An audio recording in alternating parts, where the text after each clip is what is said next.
Hello students, आज हम Everest मेरी शिखर यात्रा पाठ जो कि बचेंद्री पाल जी द्वारा लिखित है वो करने जा रहे हैं। प्रस्तुत लेख में बचेंद्री पाल ने अपने अभियान का रोमांचकारी वर्णन किया है कि 7 मार्च को एवरेस्ट अभियान दिल्ली से काठमांडू के लिए चला। अभियान दल दिल्ली से काठमांडू के लिए चला।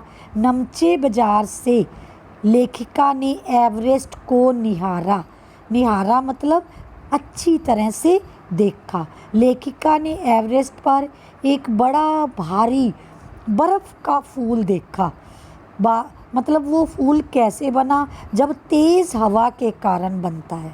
26 मार्च को अभियान दल पेरिच पहुंचा तो पता क्या चला कि खुम्बू हिमपात पर जाने वाले शेरपा कुलियों में से बर्फ़ के खिसकने के कारण एक कुली की मृत्यु हो गई। कुली जो हमारा भार उठाते हैं ना, जब हम गाड़ी पे चढ़ते हैं तो, और 4 लोग घायल हो गए। बेस कैंप पहुंचकर पता चला कि प्रतिकूल जलवायु के कारण एक रसोई सहायक की मृत्यु हो गई। फिर दल को जरूरी प्रशिक्षण मतलब ट्रेनिंग दी गई कि आपने कैसे जो है पहाड़ पर चढ़ना है, कैसे एवरेस्ट पर चढ़ना है, कैसे आपने रस्सियों की सहायता से या आपने सीढ़ियों की आर्टिफिशियल या पुल कैसे बनाने हैं। 29 अप्रैल को 17,900 मीटर ऊंचाई पर स्थित बेस कैंप पहुंचे, जहां तेंजिंग ने, अब तेंजिंग का नाम आया है तो तेंजिंग के बारे में तो आप जानते ही होंगे। तेंजिंग और लेरी जो एवरेस्ट पर चढ़ने वाले पहले व्यक्ति थे। तेंजिंग ने लेखिका का हौसला बढ़ाया। 15-16 मई 1984 को अचानक रात को क्या हुआ, 12:30 बजे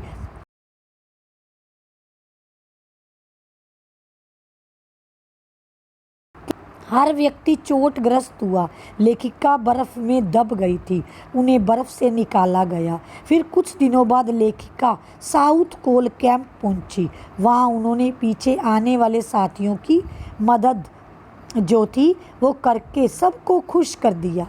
अगले दिन वह प्रातः ही, अब इस लेसन में ना नाम बड़े अजीब आए हैं, आप जब 2-2, 3-3 बार पढ़ोगे ना तो ही याद रहेगा। अंगदौर जी के साथ शिखर यात्रा पर निकली। अथक परिश्रम के बाद वह शिखर कैंप पहुंचे। एक और साथी जिसका नाम क्या था, लाहटू के आ जाने से और ऑक्सीजन की आपूर्ति बढ़ जाने से चढ़ाई आसान हो गई। 23 मई 1984 को दोपहर 1:07 बजे लेखक एवरेस्ट की चोटी पर खड़ी थी। वह एवरेस्ट पर चढ़ने वाली पहली भारतीय महिला थी।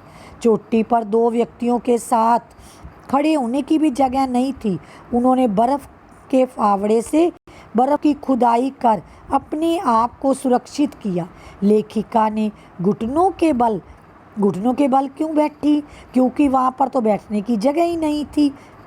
एक ही व्यक्ति खड़ा हो सकता था। सागर माथे के ताज को चूमा, फिर दुर्गा माँ और हनुमान चालीसा को कपड़े में लपेटकर बर्फ़ में दबा दिया। अंगदौर जी ने उन्हें गले से लगाकर बधाई दी। कर्नल खुल्लर ने उन्हें बधाई देते हुए पता क्या कहा, मैं तुम्हारे माता पिता को बधाई देना चाहता हूँ। देश को तुम पर गर्व है। अब तुम जो नीचे जाओगी तो तुम्हें एक नया संसार देखने को मिलेगा। तो ये था आपके जो एवरेस्ट मेरी शिखर यात्रा पाठ का लेख का सार। अगर आप इसको अच्छी तरह से पढ़ लोगे ना तो फिर आपको ये लेसन अच्छी तरह से समझ आ जाएगा। धन्यवाद। घर में रहिए, सुरक्षित रहिए, अपना ध्यान रखिए, परिवार वालों का भी ध्यान रखिए।